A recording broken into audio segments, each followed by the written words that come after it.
Boop. Happy Wednesday. Today is Wednesday, June the 23rd, 2021, and today's daily Bible readings come to us from Psalm 119, 113 through 128, 1 Samuel 19, 8 through 17, Mark 6, 45 through 52, and then you could have also read Psalm 65, Joshua 10, 1 through 14, and then once again Mark 6, 45 through 52.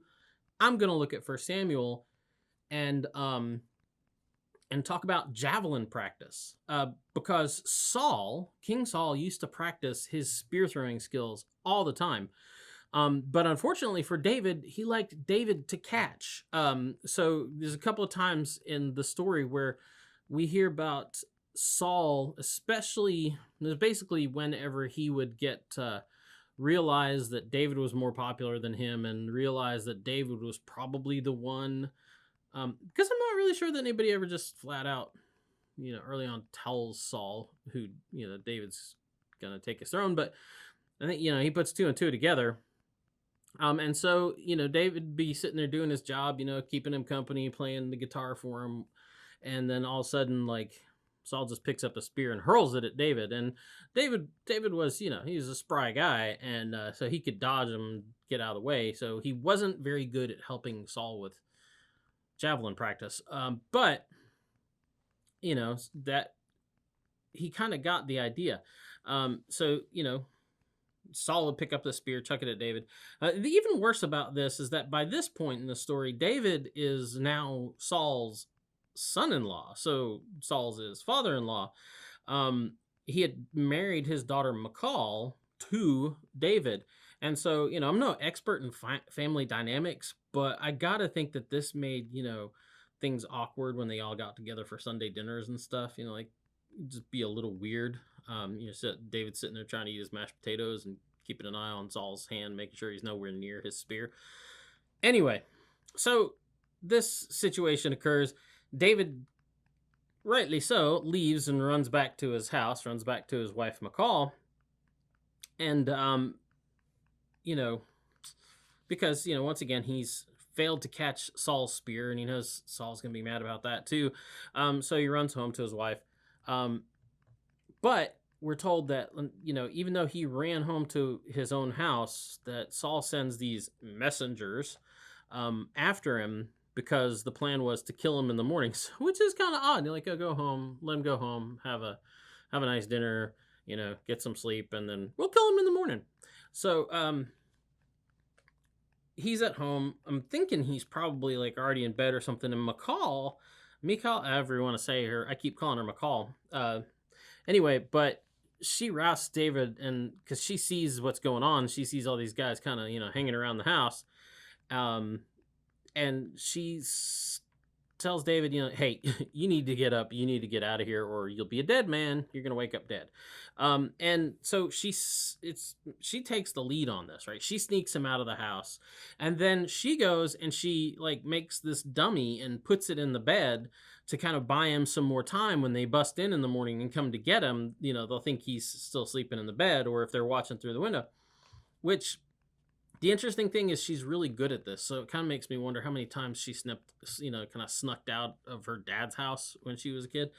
But that's what's going on here. She engages in this subterfuge of sneaking David out the back door and then making this fake David that she puts in the bed to kind of buy him some time. And so when the guys do show up to bring David back for killing, she tells them that he's sick. Oh, he's still in bed. He's sick. He's not feeling good, which, interestingly enough, seems to stymie them and slow them down, because they're like, oh, well, we were going to take him out and kill him, but, if he's not feeling up to it today.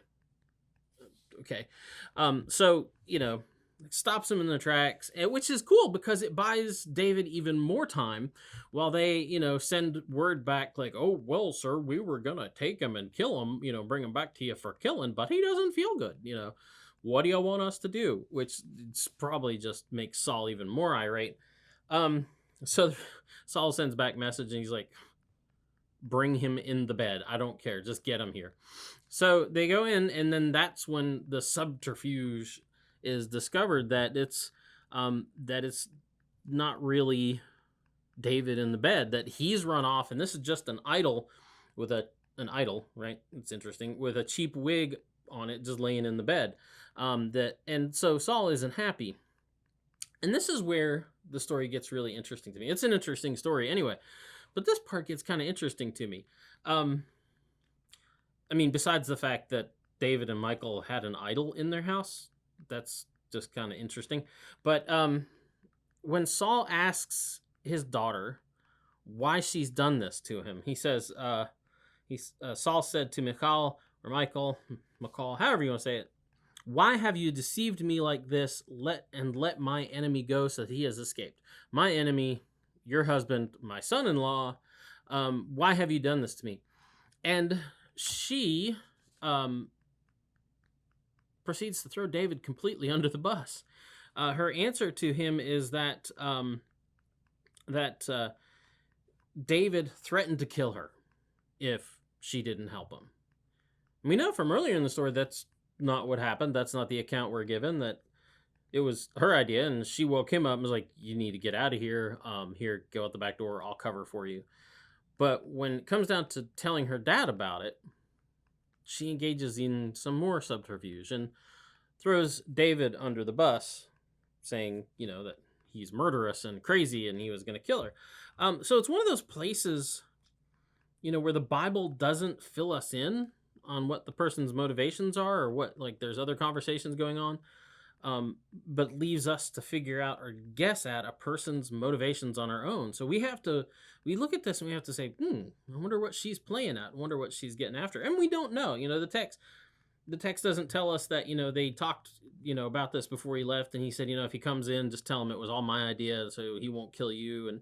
And it could be very well be that she's, she knows her dad is insane and just has lost it, and she doesn't want to get killed, and she figures, well, he's already mad at David anyway, so what's the harm?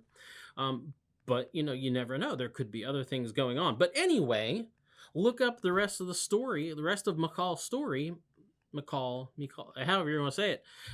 Look up the rest of her story and see what you think her motivations are.